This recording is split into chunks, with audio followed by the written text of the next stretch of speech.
બસ આપણે 2-5 મિનિટ બોલવાનું. ધારીથી ઉપર અમરેલી ધારી. બોલીએ સદગુરુ મહારાજની જય.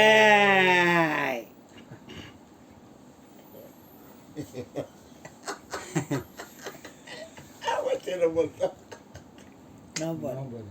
ના બોલ. ઊંઘો છે બીજો એના જેટલો અવાજ કાઢજો એના જેટલો એટલો બધો અવાજ નીકળે. દીકરો તો સત્સંગ બધા એમ રાજી થઈ જાય કે ગુરુભાઈનો અવાજ આલો હોય. આપણે અહીંયા સત્સંગમાં આવી બરાબર. આપણે એમ જોઈએ જીવનમાં કાંઈક આમ ઘટતું કાંઈ નથી. કોને શું ઘટે છે? કોઈને કાંઈક ઘટે એમ બધાને વ્યવસ્થિત ગોઠવાયેલું છે, વ્યવસ્થા. ચોપડી બજેટ મકાન, ઘર, ધંધા આ બધું વ્યવસ્થિત ગોઠવાયેલું છે. તો ઘટે શું જીવનમાં? તો કે સત્સંગ ઘટે. ખરેખર જીવનમાં સત્સંગ જ ઘટે છે, બાકી તો બધું ગોઠવાયેલું છે.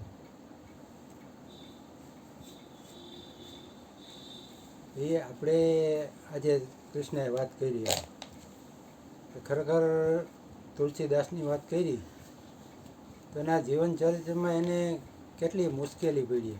એના પ્રમાણમાં આપણે તો કાંઈ ઘટતું નથી, કોઈ જાતની મુશ્કેલી છે જ નહીં. એ જે સંતો એ જે પીડા વેઠા દુઃખ ને એ બધું વેઠવું હોય એના પ્રમાણમાં અત્યારે આપણે આમ 10% નથી. છતાંય આપણે ટાઈમ નથી મળતો સત્સંગમાં. કાલે જ મને કીધું હતું, એટલે મારી ઉપરથી જ કહું. મને બહુએ કીધું હતું કે કાલ તો કે રજા નહીં પડે, છતાંય પાડી. એટલે ખરેખર એમ ઘટે છે આપણું, આપણે કાંઈક ઘટે છે. મારે તો ઘટે છે, બીજાની તો વાત ન કરાય કાંઈ. એટલે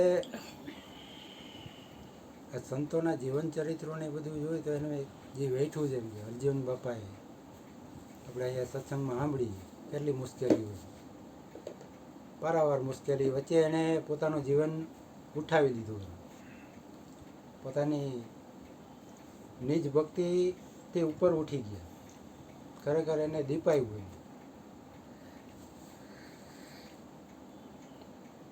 આજે એટલે આપણે શું હોય કે ભાઈ આજે અમે રસ્તામાં જતા હતા, સ્કૂલનું બોર્ડ આવ્યું, મહાત્મા ગાંધી સ્કૂલ.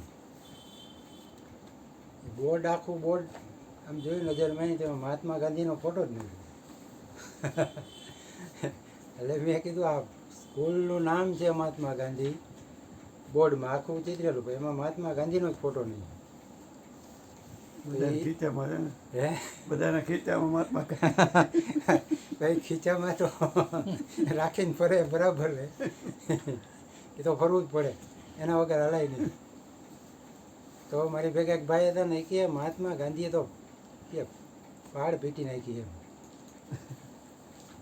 એટલે એ બધું સંતો મહંતોને ટીકા કરવી ને એ બધું સહેલું છે, પણ એ જગ્યાએ ઊભું રહેવું ને એ બધું આકરું પડે. એ કે મહાત્મા ગાંધીએ આખું જીવન દેશ કાજે અર્પી દીધું. સંતોએ બધાએ કોઈને એમ મહત્ત્વ નથી આપ્યું, ભગવાનને કાજે આખું જીવન આપ્યું બધા સંતોએ. એટલે કોઈની પણ ટીકા કરવી ને બહુ વહેલી છે. એની પાછળ તમે થોડીક એનું જોવો ને એમ જીવન. ગાંધીએ તો કીધું કે ભાઈ મારું જીવન એ જ મારો સંદેશ. એની આખી બુક છે સત્યના પ્રયોગો, બહુ મોટી છે, પણ અમુક થોડાક ફકરા એમાં વચાય ને એમ તો એને ખ્યાલ આવે કે એને તો આખી ખુલ્લી કિતાબ જેવું છે. એને જે જીવનમાં જે કર્યું છે ને બધું ખુલ્લી કિતાબ જેવું એને લખી નાખ્યું સત્યના પ્રયોગો. એમાં અસત્ય કોઈ વાત જ નથી. આપણે એટલું હું તો મારું રાખીને બોલું, આપણે એટલું બધું ખુલ્લું ન કરીએ એટલે એ પૂજાય છે. મેં કીધું ભાઈ મહાત્મા ગાંધી અમથા નથી આવતા, એને કરોડો લોકો, દેશના કરોડો લોકો એનું માન આપતા. એ બરાબર, પણ એને એ કે આટલું ખોટું. મેં કીધું એ વાત હતી તમારી, કે આટલું ખોટું કર્યું, આટલું કર્યું. મેં કીધું ભાઈ આપણે જે કામ કરીએ છીએ ને ત્યાં કામ કરતા હોય ને એમાં આખું કામ સારું કર્યું હોય ને પછી ક્યાંક આપણે જે ભૂલ કરી હોય ને એ ભૂલ જ એ લોકો પકડે. કામ આખું કર્યું હોય એ ન પકડે. એ સંતો મહંતોના જીવનમાં એ તમે આખું જગત શું કરે, ફોલ્ટ ક્યાં છે ત્યાંથી પકડે. બાકી બાપુ એમ કે હું તમને એક ચીજ ન આપું, તો એ સ્થૂળ વસ્તુની વાત કરે છે. એમાંથી કાંઈક તમને કે લઈ જવા ન દો. આ સત્સંગની ગંગા વહાવે છે એમાંથી આપણે કેટલું પી લઈએ, એ તો આ હાવ ફ્રી ને. એના જેવું આપણે ક્યાંય મળે? લાખો કરોડો રૂપિયા ખર્ચતા વાહ, આવો વાહ. સત્સંગ જીવનમાં ન મળે. વાહ જો દ્રષ્ટિ, એટલે વાહ ગુરુભાઈ. ધ્યાન તો હોય ને બેટા. ના ના બાપુ, એ તો સદગુરુ ના, ના, ગુરુ મહારાજ ગુરુપતિ બોલે. નામ છે. એનું ધ્યાન છે કૃષ્ણ ને જાગ્રત બુદ્ધિ છે. મારે તો બુદ્ધિ બુઠી થઈ ગઈ છે પણ જાગ્રત બુદ્ધિ. ખોટું ન બોલે, સાચું બોલે, એમ ખોટું ન તો બોલે. કૂવામાંથી ના, આવેલામાં તમારું આવતું ના, ના, હોય. એવું નહીં. કૂવામાંથી નથી આવ્યું, દરિયામાંથી આવ્યું. કૂવામાં તો કાંઈ છે જ નહીં. આજકા કાલમાં ફોટો છે, દક્ષિણ આફ્રિકામાં ગાંધીજી બાપુની મૂર્તિ સ્ટેચ્યુ મૂક્યું. સંદેશમાં આજ હોય કે કાલમાં હોય, આટલા વર્ષ પછી દક્ષિણ આફ્રિકામાં મહાત્મા ગાંધી સ્ટેચ્યુ લોકો એટલો દિલથી પ્રેમ હોય તો જ મૂક્યું હોય ને. અને અહીંયા એને સતીના પ્રેમ ઘણા કર્યા, ટ્રેનમાંથી ઉતારી મૂકીને ઓલું ના કરે. ઈ લોકોએ જ મૂક્યું એમ. નાના માણસો માટે બહુ લડત કરી છે ગાંધીજીએ દક્ષિણ આફ્રિકામાં. આ ફોટો છે છાપામાં, આજના છાપામાં છે લગભગ સંદેશમાં, અરે અરે. આજના નહીં કાલના. નાયરોબી. ચર્ચિલ ક્રૂરમાં ક્રૂર માણસ હતો પણ કે ગાંધીજી પાસે જાઉં છું ને મારી શક્તિ ક્યાં જાય ખબર નથી પડતી ક્યાં. ગાંધીજી અમે એક શબ્દમાં નથી બોલ્યું. વાહ બાપુ વાહ. રામ નામનો પ્રતાપ. વાહ ભગવાન વાહ.